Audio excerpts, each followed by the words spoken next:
Оланет-выланет, дона кыпзыщас. Слушайте коми мойтища. Основными занятиями коми были охота и рыбалка.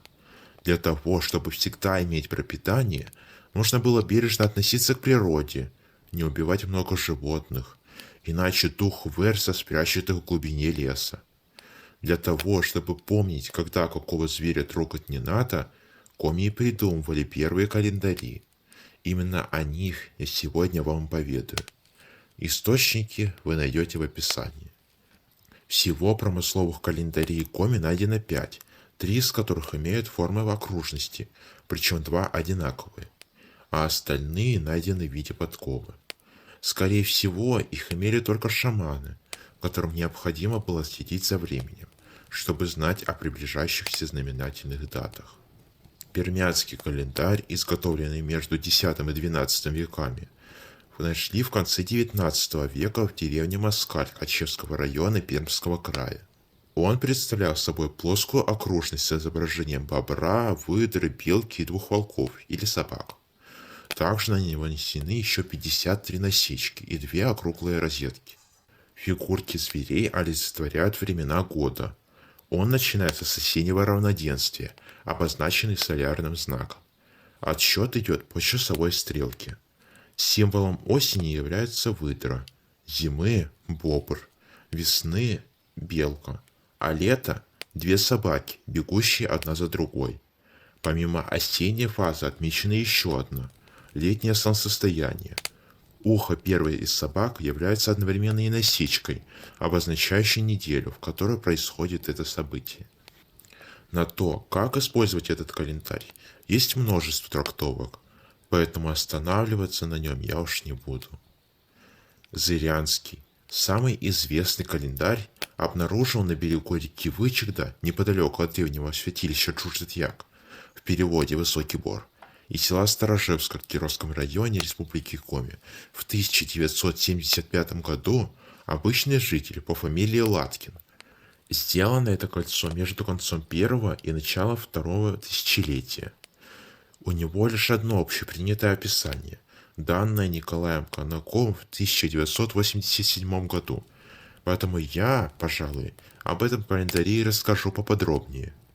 Год, равный 360 суток, начинается со дня осеннего равноденствия, которое обозначено окружностью, похожей на Солнце.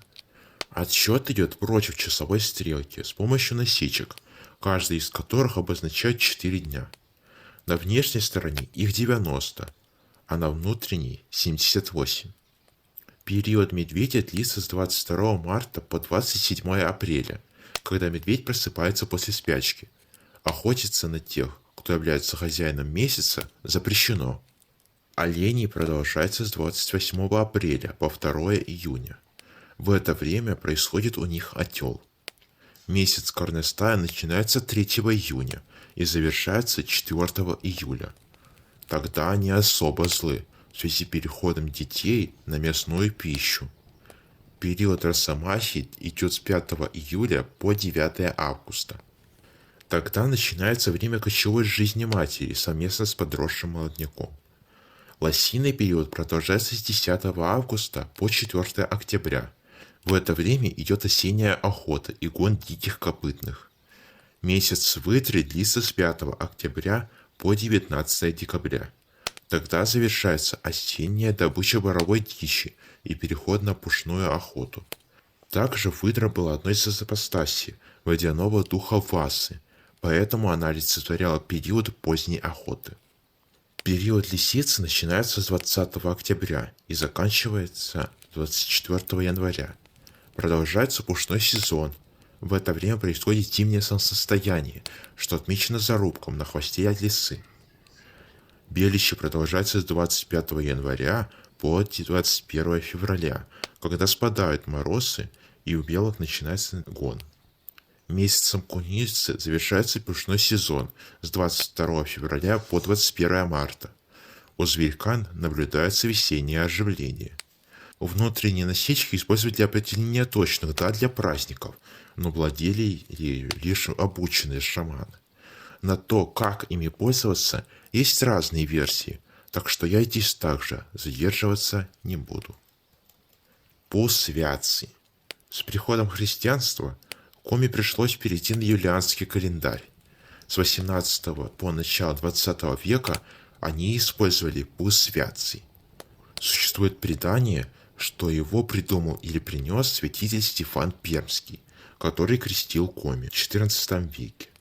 Этот календарь представляет собой сужающийся к концам деревянный брусок с 12 полуребрами, являющийся месяцами, на которые нанесены насечки, означающие дни. Церковные праздники обозначались значками, основанных на пасах, которые коми также отмечали принадлежность вещей к своему роду, а еще являлись орнаментами. Обычно отмечали около 40 праздников, но иногда и больше. Прошедшие дни залеплялись воском или древесной смолой. Несмотря на простоту в изготовлении, посвятцы имелись лишь у глав больших семей, вожаков промысловых артелей и успешных охотников, которые следили за ходом времени. Вместе с трепетным отношением к календарю и сакрализацией времени вообще, коми испытывали настоящее уважение к обладателям календаря. В XIX веке похожие устройства из дерева и кости для отсчета времени были известны у многих народов России. С конца XX века коми пользуются самым обычным григорианским календарем, но и промысловые с недавних пор набирают известность. Теперь и вы будете знать о них. Если вам понравилось и вы узнали что-то новое, то обязательно подписывайтесь, ставьте отметки «Мне нравится», а также загляните на другой канал, где тоже есть видео о коме. А я уж пойду. Приходите еще. Ви читайте, а дійшлитич достав пурсе. Дона Кривзищес.